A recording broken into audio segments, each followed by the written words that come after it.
kabina fɔra k'aw bɛ na ji ɲuman ɲini ka d'an ma a diyara an ye kosɛbɛ dugujɛ in dilan an bɛ k'aw makɔnɔ a nisɔndiya kojugu don an ka foli b'aw ye.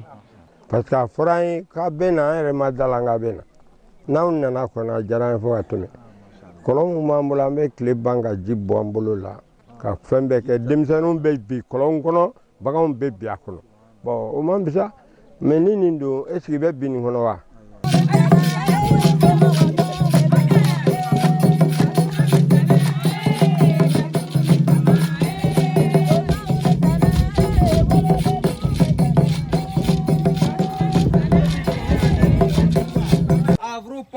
Avrupa, Yetimeli, Kulmize, Sukusu, Kaçıyor, Maliden,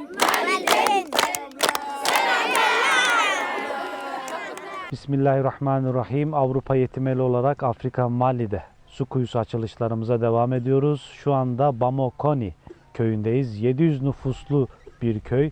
İnşallah bu köyde ilk defa Bamokoni köylüleri bir su kuyusuna kavuşacaklar.